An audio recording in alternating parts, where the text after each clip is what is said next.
Imaginez assister à une célébration eucharistique où, devant l'autel, le prêtre n'occupe pas le rôle central. Une femme dirige le rite, tandis que le prêtre se tient silencieusement derrière. Ce n'est pas un film dystopique. Ce n'est pas une expérience théâtrale. C'est une vidéo filmée lors du plus grand congrès catholique d'Allemagne. Et pas un seul évêque n'a levé le petit doigt pour l'empêcher. Mais ce n'est que l'un des 3 événements survenus en 5 jours. Aujourd'hui, vous comprendrez pourquoi, pris ensemble, ces 3 événements changent tout. Et pourquoi Léon XIV, en ce moment, garde le silence. À la fin de cette vidéo, vous comprendrez pourquoi ce qui s'est passé à Würzburg n'est pas un incident isolé. C'est la preuve qu'une partie de l'Église a déjà tout changé, sans demander la permission à Rome, et sans que Rome n'ait levé le petit doigt. Voyons voir ce qui s'est passé exactement. Du 13 au 17 mai 2026, le 104e Katholikentag, le grand congrès catholique allemand organisé sous le patronage officiel de la Conférence des évêques allemands, s'est tenu à Würzburg. 560 événements, des milliers de fidèles, une présence institutionnelle au plus haut niveau de la hiérarchie allemande. Le 14 mai, jour de la fête de l'Ascension du Seigneur, Monsignor Heiner Wilmer, évêque de Münster et président par intérim de la Conférence des évêques allemands, a reçu la Sainte Communion, non pas du célébrant, mais d'un ministre laïque extraordinaire, lors de la messe d'ouverture du Congrès.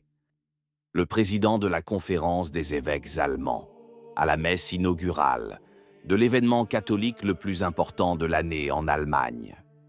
Puis, le 2e épisode.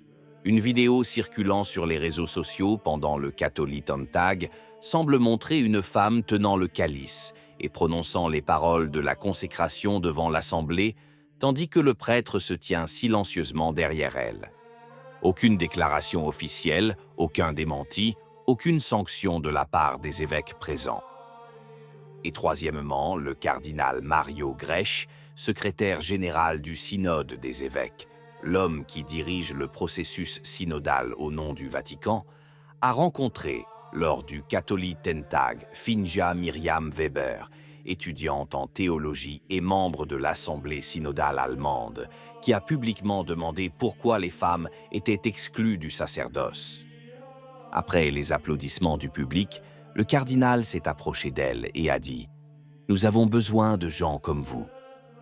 Et le 16 mai, à Rome, l'évêque Vincenzo Viva, du diocèse d'Albano, a présidé une veillée de prière appelant à la pleine reconnaissance de ceux qui vivent à l'encontre de l'ordre inscrit dans la nature comme une partie vivante et unique du corps du Christ. Pour la première fois dans l'histoire du diocèse, Outreach Faith a rapporté l'information. 4 épisodes, 5 jours, 3 pays, l'Allemagne, l'Italie et le Vatican. Et Rome n'a pas dit un mot. Comprenons qui est le cardinal Mario Grech et pourquoi ses paroles sont si importantes. Grech est secrétaire général du Synode des évêques depuis 2020, nommé par le pape François et confirmé par Léon XIV. Il n'est pas un cardinal de la périphérie. Il est l'homme qui préside le processus synodal au nom du Saint-Siège, le gardien institutionnel du chemin qui doit conduire l'Église vers l'unité. Et cet homme a dit à une étudiante qui souhaitait être ordonnée prêtre pour les femmes, « Nous avons besoin de personnes comme vous. » Non pas en privé, mais en public, devant les caméras, lors du plus important congrès catholique d'Allemagne. Veuillez prendre note de ce détail. Le Katholikentag n'est pas une initiative de groupes marginaux ou d'associations privées. Il s'agit du congrès officiel parrainé par la Conférence des évêques allemands. Lorsque son président reçoit la communion d'un laïc et lorsqu'une vidéo montrant une femme simulant la consécration circule sans autorisation, il ne s'agit pas d'incidents isolés. Nous observons une ligne, et cette ligne pointe dans une direction précise. Voilà pour les faits. Mais une question plus profonde se pose. Pourquoi Léon XIV n'a-t-il rien dit ? L'Assemblée catholique s'est terminée le 17 mai. Plusieurs jours de silence institutionnel total, aucune déclaration du dicaster pour la doctrine de la foi, aucune déclaration du secrétaire d'État, aucune déclaration officielle. Parallèlement, un évêque italien a appelé à la pleine reconnaissance de ceux qui contestent l'ordre naturel inscrit dans la création en utilisant le langage de la partie unique du corps du Christ, un langage nouveau, délibéré et étudié. Il existe un moment de l'histoire de l'Église que peu connaissent, mais que les traditionalistes ont bien étudié. C'était en 1786. L'évêque Scipione de' Ricci convoqua le synode de Pistoia et proposa précisément ce que fait aujourd'hui l'Église allemande.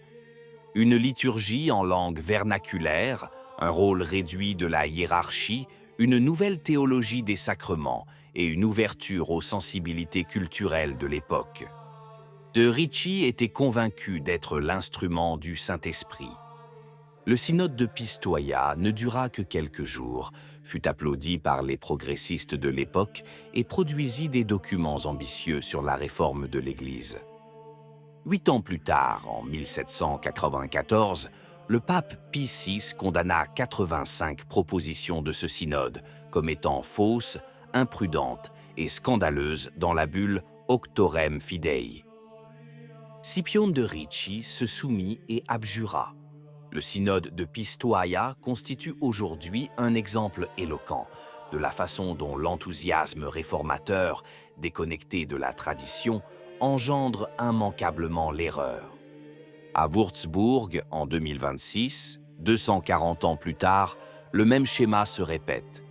L'impulsion vient de l'intérieur même de l'institution.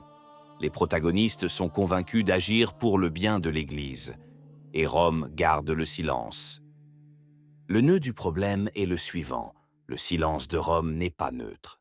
Chaque jour de silence devient une légitimité implicite. Chaque légitimité implicite devient le point de départ de la revendication suivante. Il ne s'agit pas de pessimisme, mais de la logique que les progressistes allemands appliquent avec discipline et patience depuis des décennies.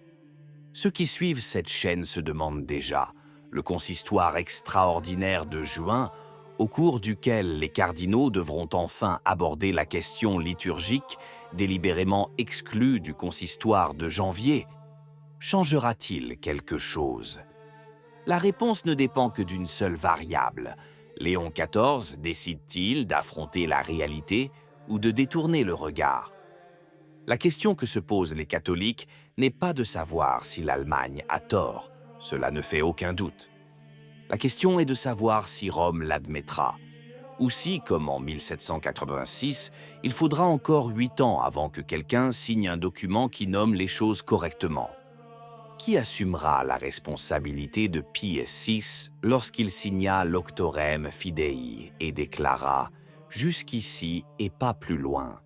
Les traditionalistes ne sont pas les ennemis de l'Église. Ce sont ceux qui refusent d'oublier cette promesse. Qu'en pensez-vous? Si la vidéo vous a plu, laissez un commentaire. Amen. Que Dieu vous bénisse.